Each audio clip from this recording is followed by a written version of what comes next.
at the Hollywood High School Battle of the Bands. Okay. And that was the first Shire show. I wish there was a cassette of it, and I lost it. Loaned it to somebody, never got it back. You got to get like a safe for a This was storage before facility. the internet. This was before the internet. Who was on bass then?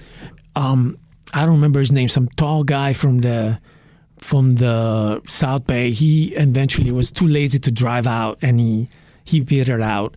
The other two guys were good, but they didn't like the fact that Dave and I were so adamant about writing all the songs, and they always were kind of teasing me in particular about, oh, you want to write all the songs, you know, you a control freak, whatever. So we're like, all right, you know, well, began like a beginning of this cycle, this revolving door. We were like Hollywood Rose in a way. We always had different members like, you want to argue with us, you're fired.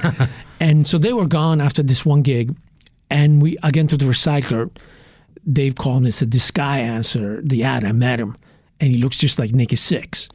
And I was like, oh, cool. And it was Izzy Bell. He called himself Izzy Bell. I play on his last name, Isbell. Sure. And it was Izzy. We met him, and he worked out great.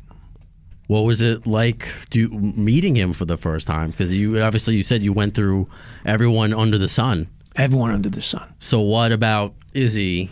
He was at the time, a very enthusiastic and energetic person. Do you remember what he so he looked like Nikki Sixx? Did he have hair teased up? Like, yes. Okay. He didn't like hearing that, but if you look at some of the pictures of Shire at the time, there was a resemblance. You know, the black hair teased out. I remember his shoes were creepers. You know what that is, right? So creepers? They're like the stray cats would wear these shoes. Oh, okay. Those big 50 shoes with a big platform. Yes, okay. I know they were called creepers, okay. Creepers, I've been called the creeper. I just... Yeah, he wore the creepers and looked like Nikki Sixx, and he was really keen to learn. He had just switched from playing drums with this band called the Naughty Women and a band called the Atoms. Sold his drum set and bought a bass amp and a nice white Fender Precision. So he had gear. And he was into learning so much that he made notes of the songs and taped them in front of him at the rehearsal so he could read them in the beginning. And how old was he at the time? If you were 17, he had to be 19. Okay. Yeah, he was... Is this 82? Yes. Yeah, I mean, so, I don't mean to be a geek about, but he would have turned 20 in April of 82. So this is... Oh, so he was even older than us. Nerd alert! So that was appropriate. Yeah. No, I didn't even know it was coming. Oh, neither did I. No, I love the fact that you know all these things. That's why I have... No, yeah. Okay. April 8th to be exact. Yeah. Oh, what a trip. So he was already 20 when we... We had another creeper over here. Yeah. Awesome. Okay, so then how long did that... Because you moved over to guitar. Yes.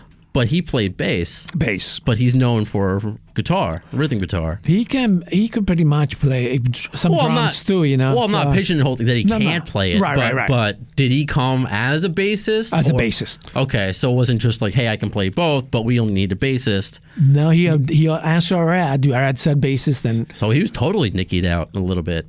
You know, because he wasn't just with the look; he was playing bass like Nicky. Bass, yeah. He really doesn't. In one of those pictures that I sent you, I didn't even think how much he looks like Nikki Sixx, but he really does. Yeah, he does. We tweeted it out, so if you want to check it out. And after the episode, we'll put out more, of course. Right, but he didn't. Was he playing? Was he starting to play guitar?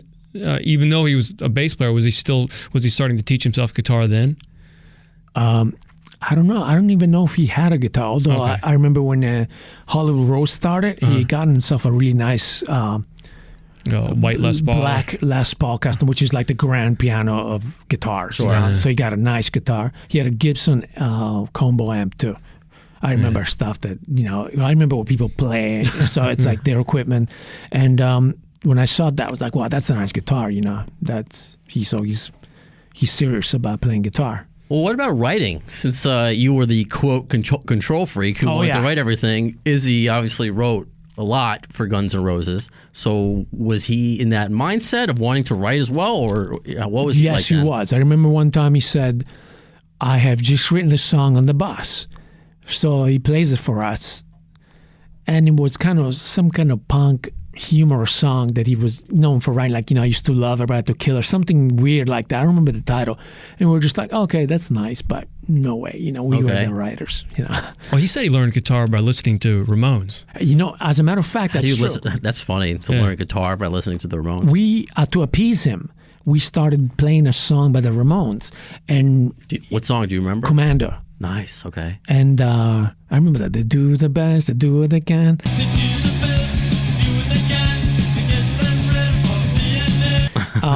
I being, because I didn't know punk from nothing. And I played a lead guitar solo in the middle of it. And when Axl Rose saw us play somewhere, he was like, the Ramones with guitar solos? And I was like, yep, it's weird. But we did that song. We played some covers, and that was one of them. I like that. Yeah. So how long did that last with Izzy? Because I know the story of Shire is a lot bigger than just, of course, Izzy. We'll get into that. And then just to go way back to where we were. So then how many shows did Izzy play with you? What was... no more than 5 or 6. Okay. So then what was his departure? I mean... Again, Dave dealt with that. You just call me one that says Izzy's leaving, he's going to play one last show. And I was really disappointed. Because I got along with them, man. I mean, we did stuff together. Like one time we were going to promote a show and made flyers. And instead of passing out flyers outside of a high school, like normal people do, we went inside the high school and taped them on the walls of the school. Perfect. Till the security guard comes, he goes, what do you think you're doing? Well, we're promoting that show. And then he asked me, where are you from? And I'm like, Italy. And he goes, is that what people do in Italy? They go inside a school? You could get arrested for trespassing. So we're like, okay. So we took all the flyers and got out. Yeah. And so like I said, he was cool. We liked him a lot. No problems with that guy whatsoever. Except that it was obvious that he wanted to do his... You start writing songs, you want to do your own thing, you know. And it was a lot different than what we were doing.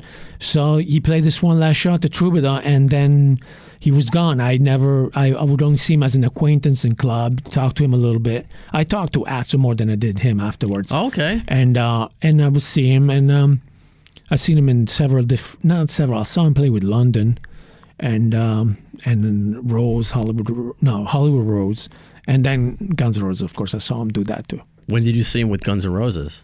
I saw him at their first show. I don't know if it was the first or the second show. They were saying, we're introducing this band of their merged 2 bands, LA Guns and Guns N' Roses, and it's called Guns N' Roses. So it seemed like a side project. I went down to the Troubadour. It was a Tuesday or Thursday night. There was nobody there. And I'm pretty sure on the bass was Duff McKagan already. And so you saw the original lineup, yeah. Well, they say the original lineup had Oli Bake. I never saw Oli Bake with Guns N' Roses. I saw him with LA Guns. Interesting. Yeah.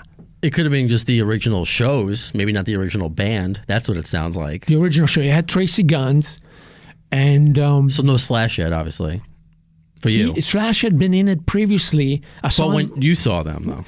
I saw Slash when they were called Rose. Okay. And that was a pretty good lineup. It was only a 4-piece. Okay. Madam Wong's West, I saw them. And we were playing on the same night. Rose was Axel and Slash, this guy named Steve Dare on bass, and Steven Adler on drums. They had this guy, Steve Dare, was awesome. He not only could he play bass really good, but he constantly ran back and forth on the stage like a maniac, and Axel would jump on his back and run across, and I was like... very entertaining. And they did the Nazareth song, Hair of the Dog, it was cool. Like, and actually had his hair all up, and it was the first time that I thought, okay, this is serious, this is good. Did you know then when you were there on a Tuesday or Thursday night, and these bands, these friends of yours formed this, super group at the time, I guess, a side project that like, wow, this is different? Because you said you knew Axel before, you've heard him sing before? Yes. So did any of that click when you saw him for the first time, or you saw Guns N' Roses for the first time, or it was just, hey, this is just a cool band, and that's... Yeah. And you were surprised by the heights that they went to. I could tell they were evolving, but it didn't click. He was, Axel was just standing there kind of, and he didn't yet develop that hip swaying dance. Okay. He, and not the Davy Jones, whatever dance, you want to call it. He was standing. I remember the song "Think About You." That was really good. He did "Don't Cry" and sang it really low. His voice was good low, and they did "Jumpin' Jack Flash." They ended with that. So that, like, just with the Izzy part of it, when was the last time you saw him? Because you said after he left Shire, acquaintances sometimes see him out at shows. Yeah. But when did that? Because I know it's just life. People can stop talking for a variety of reasons. But when's the last time maybe you interacted with him? It was 1984. I was walking down Santabula and I see him. He's like, "Oh man, me and Axel are house sitting." House or an apartment at the bottom of the hill. Come over and he'd love to see you. And I had nothing to do, so I went over there and I hung out with both of them. They were sitting there in somebody's house for free. Had already known Axel at this point? Yes, Okay. I know him I know him since '82. This was '84.